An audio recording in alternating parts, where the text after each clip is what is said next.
코로나19 관련 내용 좀 짚어볼 텐데요. 김경우 서울백병원 가정의학과 교수, 김수민 평론가와 이 시간 함께하도록 하겠습니다. 두 분 어서 오십시오. 네, 안녕하세요. 예, 저희는 남양주를 잠시 다녀왔는데 그 내용 짚기 전에 전체적인 이 추세를 좀 먼저 짚도록 하겠습니다. 말씀드린 대로 38일 만에 600명대로 급증한 상황인데 이유가 뭐라고 봐야 될까요, 교수님? 네, 일단 아직 그 설 연휴의 영향이라든지 그다음에 2단계, 1.5단계로 완화한 조치의 어떤 증가 효과가 나타나기 전에 보다 좀 일찍 좀 신규 확진자 수가 많이 나온 것이 되겠는데요.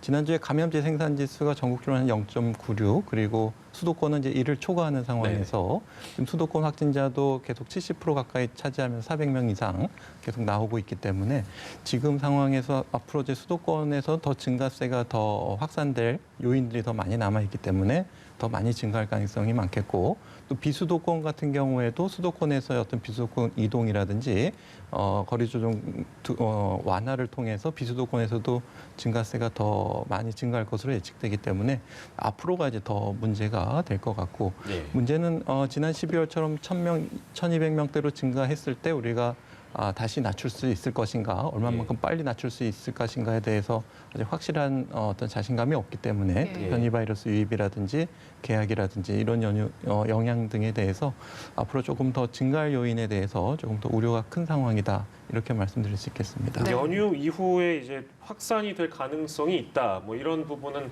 방역 당국에서도 어느 정도 예상을 한 부분일 텐데, 근데 그 어떤 규모라는 것이 600명대는 분명히 적은 숫자는 아니고 방금 이제 교수께서 짚어주신 대로 600명 이상으로 더 넘어가느냐 아니면 여기서 어느 정도 그 관리를 하느냐가 이제 중요할 텐데 그 규모 면에서 본다면 어떤 좀 말씀을 주시겠습니까? 네, 그렇습니다. 지금 우리가 똑같은 300명대라고 하더라도 아니면 1,000명대라고 하더라도 동일한 거리두기 수칙 강화, 거리두기의 강도라든지 어떤 우리가 방역 수칙을 적용했을 때 나타나는 효과가 300명대와 1,000명대가 다를 수가 있겠는데요. 네네. 예를 들면은 우리가 이제 확진자를 찾아내게 되면 역학조사를 통해서 접촉자를 찾아내고 추적하고 격리하는 그것이 이제 확진자를 꺾을 수 있는 중요한 방법인데 확진자 수가 증가하게 되면은 이것이 제대로 작용하기가 어렵기 때문에 아무래도 300명대보다는 1,000명, 1,200명대 이렇게 갑자기 급증할 때 우리가 똑같은 거리두기 효과가 더 떨어질 수 있겠다. 그래서 보다 이제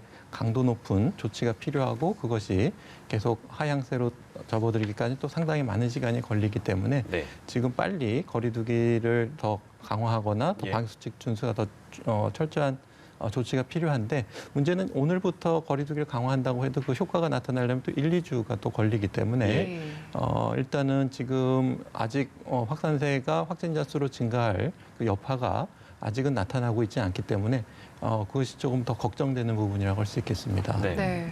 앞으로 환자가 늘어날 요인들은 많이 보이는데 환자가 줄어들 요인은 그렇게 눈에 띄지 않는 점이 좀 우려스러운 상황인데 저희가 대담을 시작하기 전에 일단 남양주 시장에 브리핑을 함께 듣고 왔습니다. 지금 밝혀진 바에 따르면 177명 중에서 115명이 확진을 받은 상황이고 앞으로 추가 감염 가능성도 있을 텐데 현재 상황에 대해서는 어떻게 보고 계십니까? 네, 추가 감염 가능성 때문에 아무래도 진관 산단에 있는 그 노동자들 대상으로 전수 검사에 또 들어간 그런 상태가 될 것 같고요.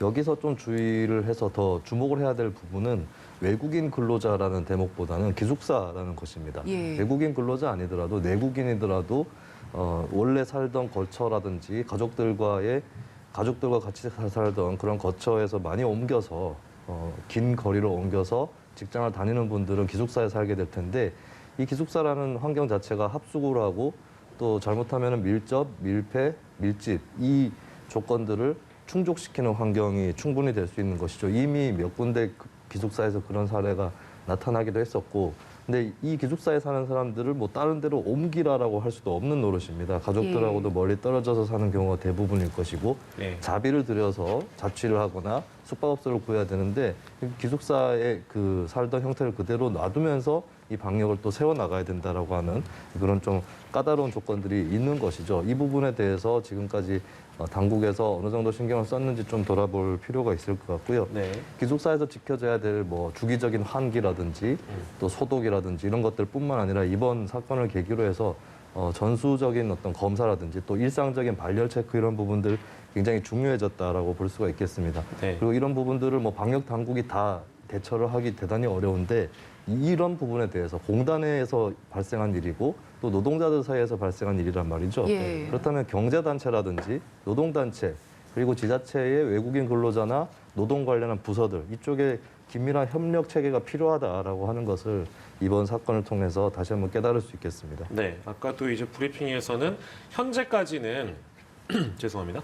방역 수칙 위반 사례는 확인되지 않았다라는 내용이 있었습니다만 지금 이제 평론가께서 짚어주신 대로 업체 측에서 이제 기숙사 운영을 할 때 어떤 기본적인 방역 수칙이 잘 지켜져 왔는지에 대한 부분 또 이제 물론 이제 평론가께서 외국인 근로자라는 것이 뭐 중요한 것은 아니라 합숙에 대한 그 부분을 짚어주셨습니다만 혹시나 뭐 업체 측이나 산단 쪽에서 방역 수칙과 관련된 어떤 기본적인 소통에도 혹시나 소홀하지 않았는지 그런 것도 점검해 볼 필요는 있는 것 같아요. 네, 그렇습니다. 아무래도 언어적인 장벽이라든지 이런 것들은 있기 때문에 그리고 뭐 글쎄요, 양쪽 간의 노사 간의 사이가 좀 긴밀하다라고 했을 때는 뭐 언어적 장벽이 있더라도 조금 더 소통이 되고 그럴 수도 있는데 그게 아닌 경우도 있을 수 있거든요. 예. 그런 부분들 노동부나 전반적인 그런 조건들에 대해서 점검을 좀 해보면서 예. 앞으로 방역을 어떻게 구체적으로 더 추가적으로 수립을 할지 이런 부분들을 좀 정해둬야 될 것 같습니다. 네. 네. 이번 사례에서도 산밀이 이제 주요 감염의 원인으로 꼽혔는데 지금 그 보일러 공장 역시도 산밀 환경이 집단 감염을 키운 원인 중에 하나였다 이렇게 밝혀지고 있습니다.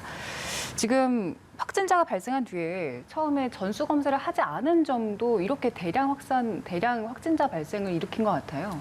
네, 그렇습니다. 일단 빨리 접촉자를 찾으셔야 되는데 이제 공장의 환경상 많은 분들이 밀집돼서 같이 근무하시게 되면은 일단 전수 검사를 하는 것이 좀 빠르게 접촉자 중에서 확진자를 찾을 수 있는 방법이 되겠고 일단은 그 접촉 음성이라고 하더라도 당분간 추가적인 접촉이 일어나지 않도록 격리하는 조치가 좀 필요한 점이 좀 아쉬운 점이 될 텐데요.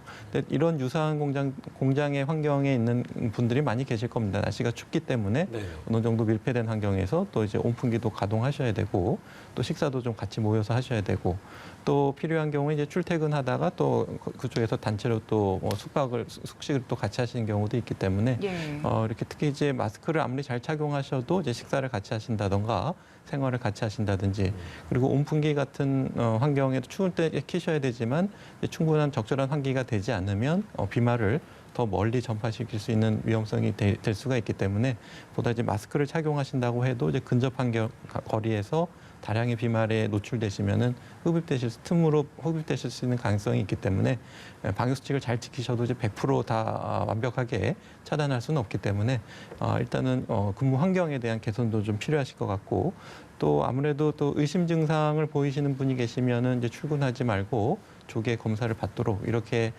해야 되는 것이 원칙인데 또 근무 환경상 그런 것이 좀 어려운 작업장도 많이 있는 것 같아서 앞으로는 이제 조금이라도 발열이 의심이 되시는 분들은 조기에 적극적으로 검사를 받고 이제 출근하지 않으시도록 하는 회사에서의 어떤 배려책이 필요하실 것 같은데 이렇게 한 공장에서 집단적으로 발생이 되면은 공장이 운영이 안 되고 또 많은 분들이 출근을 못 하시고 이러니까 그것에 대한 경제적 피해도 굉장히 클 수가 있기 때문에 예. 처음엔 좀 몇 분 출근 안 하시고 또 방역에 투자하는 비용이 조금 아까우실 수 있지만 초기에 적극적으로 노력하는 것이 더 큰 손해를 막을 수 있는 중요한 또 투자가 될 수 있을 것 같습니다. 네, 온풍기 말씀을 해주셨는데 방역 당국에서도 현재 사무실 온풍기를 통해서 바이러스가 확산됐다 이렇게 추정을 하고 있더라고요. 근데 요즘 같은 날씨에는 사실 실내 생활을 하는 대부분의 직장인들이 온풍기를 많이 사용할 텐데 환기 말고 저희가 또 주의할 수 있는 방법들이 없을까요? 네, 그렇습니다. 이제 온풍기를 사용하실 때 특히 이제 바람의 방향이 네. 특히 이제 감염 위험성이 있는 분으로부터 다른 분으로 방향이 되어 있으면은 비말이 우리가 이제 보통 분비가 되면은 이제 낙하를 해야 되는데 온풍기를 통해서 더 가벼워지고 더 멀리 더 먼 거리에 있는 분까지 감염이 전파될 수 있는 위험성이 많고 그것이 특별히 밀폐된 환경에서 더 감염이 더 잘 될 수가 있겠습니다. 그래서 난방을 하시면서 또 적절한 환기가 필요한데 일단은 그 마스크를 잘 착용하시는 것이 필요하고 또 마스크를 또 밀착되게 또 잘 착용하시는 노력들이 필요하신데 이것은 감염 위험성이 있는 분도 필요하고 또 내가 감염되지 않기 위해서도 필요한 부분이 되겠고 아무래도 마스크를 이렇게 밀착해서 착용하시기 위해서는 또 좀 오래 착용하시면 귀도 아프고 또 예. 그러실 수가 있는데 해외에서 좀 특이한 것은 마스크를 이제 이중으로 쓰시는 것을 많이 봤을 것 같습니다. 그래서 마스크에 필터 기능도 있지만 그 외에 이제 천 마스크 같은 걸 하나 더 쓰시게 되면은 밀착도를 높일 수가 있기 때문에 예. 그런 방법도 한번 고려해 보시면 좋을 것 같습니다. 네. 자, 그리고 오늘 오전에 정세균 국무총리가 방역 상황보다 더 우려스러운 게 있다. 무엇이냐? 바로 해이해진 일부 국민들의 방역 의식에 대해서 이제 꼬집었는데요. 아마 이제 연휴 지나고 나서 거리 두기도 낮아지고 영업 제한도 일부 완화가 됐기 때문에 이제 그런 일부 풍경에서 방역 수칙을 잘 지키지 않는 장면들이 나왔던 모양입니다. 그런 실제 사례들이 많이 이제 주변에 좀 목격되기도 하고 그렇기 때문에 3, 4월 4차 대유행 이 지금 경고의 목소리가 나오고 있다면서요. 네, 이 정부에서 해이해진 의식이라고 표현을 했는데 사실은 이렇게만 얘기하면 안 되는 것이 정부에서도 거리두기 완화라든지 또 단계를 간소화하겠다 이런 전망들이 계속 흘러나왔었거든요. 어떻게 보면은 국민 의식이나 정부의 태도나 가치 궤를 형성한다라고 하는 차원에서는 이것은 같이 책임져야 될 문제인 것이고 또 예. 국민 각자의 의식 탓으로 돌리는 것은 좀 지나치다라는 느낌이 있습니다. 거기에 대해서 많은 사람들이 지쳐왔던 것이 현실이고 자영업자들의 간절한 호소 이런 부분들이 굉장히 방역과 경제 또 생계 사이에서의 곤란한 그런 상황에서 우리가 걸어왔었다라고 하는 것을 기억을 할 필요가 있겠고 네. 이 결과가 안 좋은 거에 대해서는 같이 책임지는 태도가 더 바람직하다라고 볼 수 있겠습니다. 우려가 되는 부분은 이번에 3차 대유행이 끝이 나더라도 예. 3월 말이나 4월 초쯤에 4차 대유행이 찾아올 수 있다라고 하는 가능성이었거든요. 지금까지의 1, 2, 3차 대유행을 산술적으로 계산을 해보면 유행이 뒤로 올수록 유행 기간은 더 길어지고 예. 유행 사이의 간극은 더 짧아져 왔습니다. 네. 그 추세를 감안했을 때는 능히 3월 말, 4월 초에 4차 유행이 찾아올 수 있다는 것을 우리가 알 수 있었는데 문제는 지금 3차 유행이 끝날 조짐이 아직까지 보이지 않는다는 것이죠. 그렇다면 3차 유행이 끝나지 않고 그냥 그대로 이어지면서 4차 유행을 내다보기 전에 그 시점까지도 계속 이어질 수 있다라고 하는 것. 어떻게 보면 우리가 원래 예측했었던 4차 유행 그 시기까지 3차 유행이 꼬리를 물고 늘어질 수 있다라고 하는 것이 현재 그 상황이라고 볼 수 있겠고요. 예, 이 상황에서 이제 어느 정도 지금 현재 경제적으로도 많이 지쳐 있는 것이 국민들 현실이기 때문에 과거와 같은 확진자 수의 기준을 가지고 거리두기 단계를 똑같이 설정한다거나 이렇게 하기는 현실적으로 어렵습니다만 그렇지만은 확진자 수가 유의미하게 줄지 않는다면은 섣불리 좀 거리두기 단계를 완화한다거나 이런 시그널은 좀 자제를 정부나 방역 당국에서 할 필요가 있다고 보여집니다. 네. 국민들의 의식과 방역 기준이 함께 간다는 말씀을 해주셨는데 방역 기준을 낮추자마자 지금 밤 풍경들이 많이 바뀐 게 저희가 눈에 목격이 될 정도로 너무 많이 보이는데 지금 클럽이나 헌팅 포차 같은 경우에 영업을 허용했는데 애초에 조건이 붙었습니다. 춤을 추면 안 되고 또 자리를 이동하면 안 된다 이런 조건을 내붙였었는데 현실적으로 잘 지켜지겠느냐 그런 시각들이 많았는데 이렇게 완화를 하면 그만큼 감독도 관리도 강화가 돼야 될 텐데 어떻게 되고 있습니까? 네, 원래 이런 시설 자체가 춤을 추고 또 자리를 이동하면서 사람들을 만나기 위해서 가는 시설이기 때문에 어느 정도 좀 무리가 있는 조건이었다라고 볼 수 있겠고요. 다만 아예 영업을 못하게 하는 것보다는 뭐 술 판매라든지 이런 것들을 통해서 손님을 받고 영업 정도는 할 수 있게끔 열어주었던 것이 정부의 취지였을 겁니다. 이걸 일일이 다 단속하기가 대단히 어려운 것이고 또 이런 시설을 찾는 사람들의 입장에서도 조금 더 즐기고 싶은 마음이 드는 것이죠. 그러다 보니까 그런 어떤 한계의 선들을 넘어서게 되고 그리고 불법은 아니지만 변칙적인 영업들도 나타나게 됩니다. 새벽 5시에 문을 여는 그러니까 시간 제한을 피해서 여는 건데 예. 사실 원래부터 클럽 문화에서 밤새도록 클럽에서 즐기고 난 다음에 뭐 술로 비유하면 해장 비슷한 건데 네. 새벽 5시쯤에도 또 애프터 클럽 뭐 이런 식으로 해서 클럽에 가시는 분들이 있었거든요. 예, 그런 문화들을 또 한편으로 활용한 것이다라고 볼 수 있고 이게 영업이 잘 될지는 모르겠는데 오전에만 문을 여는 클럽도 있다고 해요.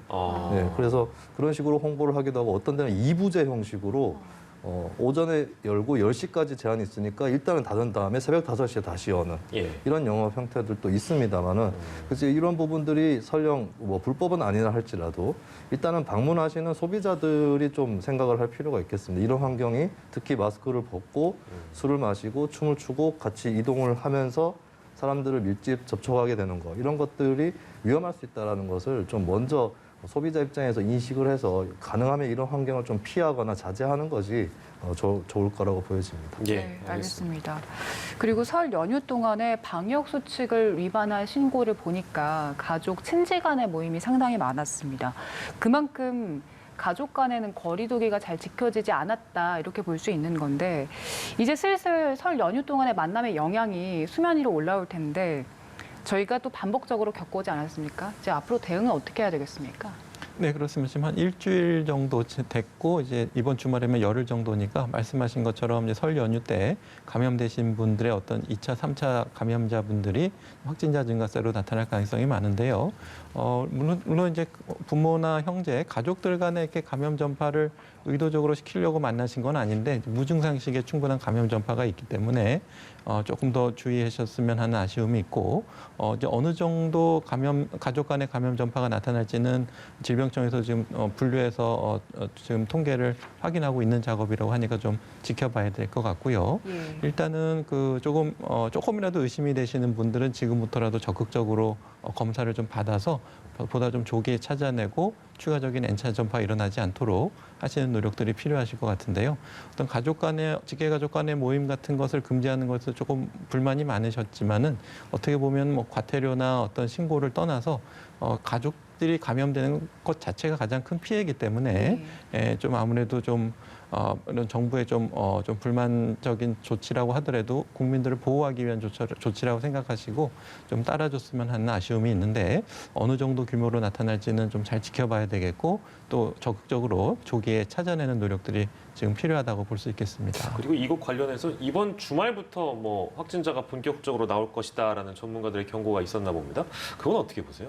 네, 지금 열흘 정도 되는 경우에 이제 증가할 가능성이 많고요. 특히 예. 노출되셨다가 잠복기를 거쳐서 증상으로 나타나고 또 감염력은 증상 나타나기 전에도 감염력이 있기 때문에 우리가 보통 세대기를 보통 한 4일 정도 보기 때문에 네.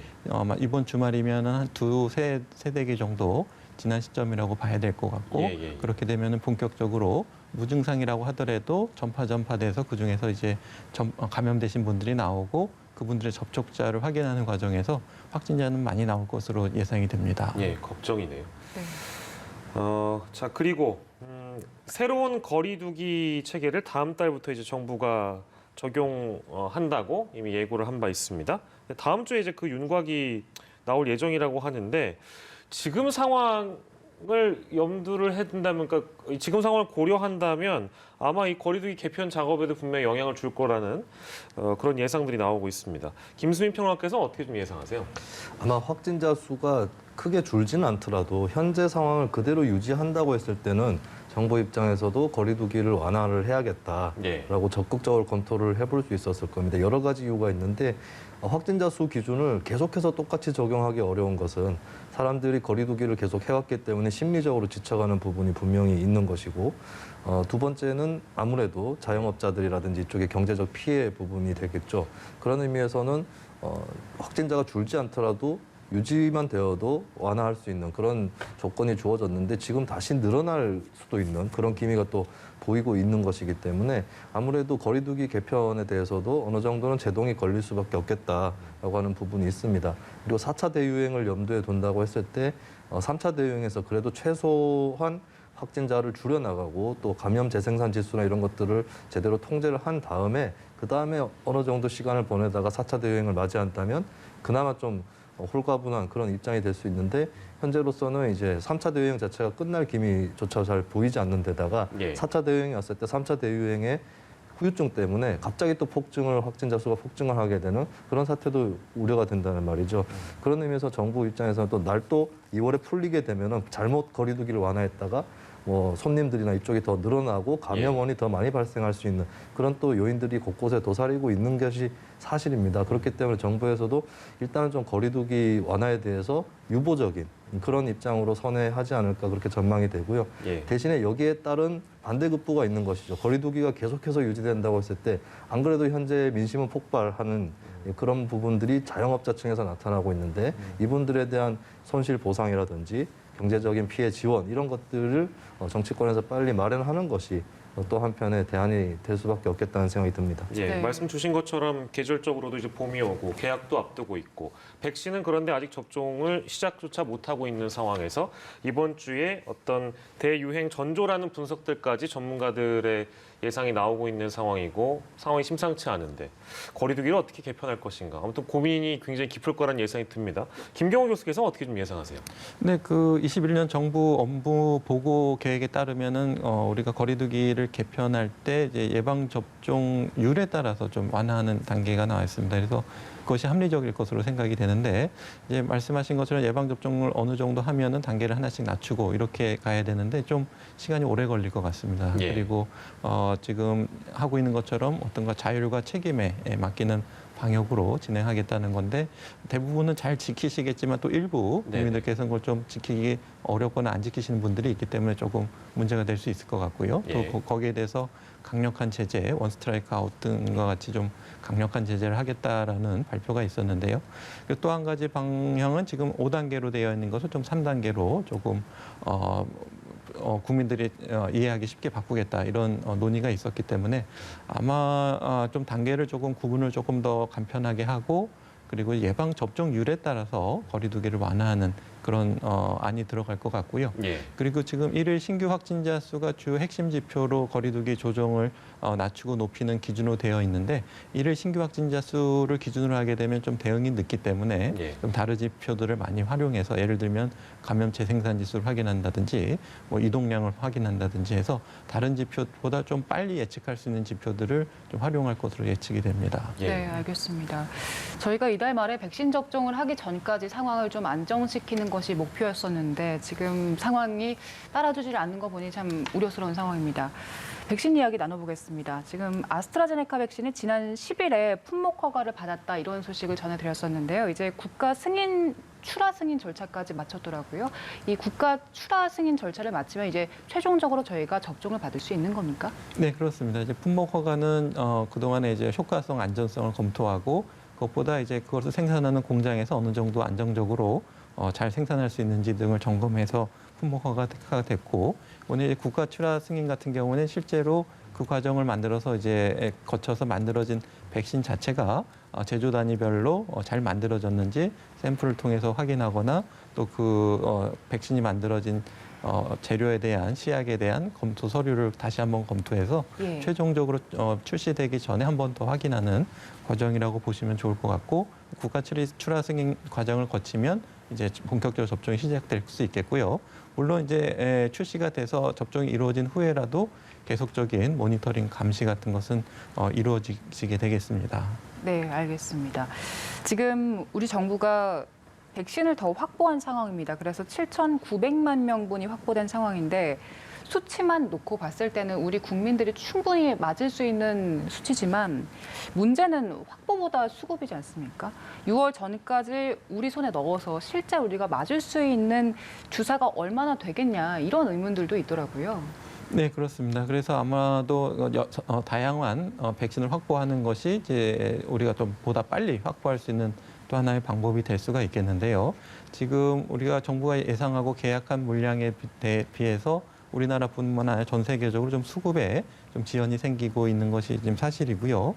그렇기 때문에 이제 다양한 백신을 확보한 국가는 그래도 조금 더 이쪽 백신이 좀 늦어지면 저쪽 백신을 먼저 접종한다든지 하는 전략을 사용하고 있기 때문에 네. 이제 우리나라에서도 예정보다 조금 다양한 백신을 확보해 놓고 있기 때문에 한 종류의 백신이 좀 늦어지더라도 다른 백신을 확보할 수가 있는데 문제는 그 지금 백신을 우리가 계약한 양이 제때 들어올 수 있으니까 조금 더 좀 불확실한 부분이 있겠고요. 예. 그리고 이제 얀센이라든지 노바백스 같은 백신도 이제 도입 예정에 있는데 추가적으로 이제 승인을 받는 과정이 또 필요한 부분이 될 수가 있겠고 또 노바백스 같은 경우는 우리나라에서 자체적으로 생산할 수 있도록 기술 이전까지 되는데 실제 출시될 때까지 시간이 어느 정도 걸릴지 그것도 좀 관심 있게 지켜봐야 될 것 같습니다. 네. 고령층 접종 뭐 아직 숙제로 남아 있는 그런 상황인데 지금 아스트라제네카 백신은 접종이 보류되는 상황이라서 아까 잠깐 말씀 주셨습니다만 다른 백신을 접종하는 방안에 대해서는 어떤 말씀을 좀 주시겠습니까?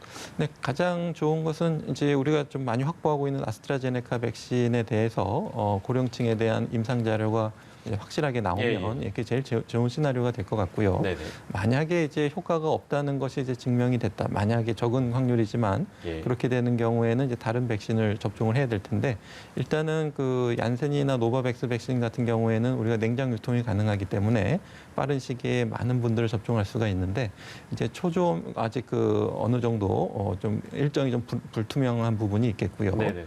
이제 지금 파이자나 모더나 백신 같은 경우에 이제 지금 이미 많은 국가에서 승인이 되고 접종이 시작되고 있는데 초저온 백신이기 때문에 이제 찾아가는 접종을 해야 되고 아니면 고령층 중에서 지역사회에서 이제 내원하실 수 있는 분들은 이제 맞으실 수가 있는데 요양시설에 계신 이제 우리가 찾아가서 접종해드려야 되는 분들에게는 좀 까다로운 백신이 될 수가 있겠고 정제 초저온 백신을 만약에 우리가 찾아가는 백신으로 적용하게 된다면은 아마 예. 별도의 팀을 접종팀을 좀 꾸려야 될 것 같은데 뭐 냉동 차량이라든지 또 거기서 생길 수 있는 부작용에 대해서 대비할 수 있는 요원이라든지 예. 굉장히 좀 팀이 좀 잘 꾸려져야 될 것 같은데 그 팀이 또 접종할 수 있는 인원수가 또 한정적일 수가 있기 때문에 투입 대비 접종할 수 있는 인원 속도 이것이 좀 제한이 될 수가 있을 것 같고요. 예. 그래서 일단은 지금 아스트라제네카 백신 같은 경우에는 확실한 데이터가 나오기 전까지는 요양시설 종사자 그리고 65세 이하이지만 그런 시설에 계신 분들부터 이제 접종을 하게 돼 있는데 이제 문제는 이제 아스트라제네카 백신 같은 경우에 한 바이러에 이제 10인분이 되어 있기 때문에 거기서 이제 한 명만 접종하면 나머지 9인분을 또 버려야 될 수가 있거든요. 예. 그렇게 되면은 백신 폐기량이 늘어날 수가 있기 때문에 일단은 제 생각에는 그 65세 이상은 아직은 접종이 권고되고 있지는 않고 의사가 신중하게 판단할 수 있기 때문에 네. 일단 국가 접종 계획은 65세 이하를 대상으로 아스트라제네카 백신을 접종을 하지만 자녀 백신 양에 대해서는 의사가 현장에서 판단해서 65세 이상의 어르신이라도 접종할 수 있도록 좀 재량권을 주게 되면은 우리가 폐기되는 백신 양을 좀 줄일 수 있지 않을까 이렇게 좀 기대해 볼 수 있을 것 같습니다. 네, 알겠습니다. 코로나19 관련 얘기 나눠봤고요. 김수민 평론가께서는 이어지는 시간 더 함께해 주실 거고 김경호 서울백병원 가정의학과 교수는 여기서 인사드리도록 하겠습니다. 교수님 고맙습니다. 네, 감사합니다.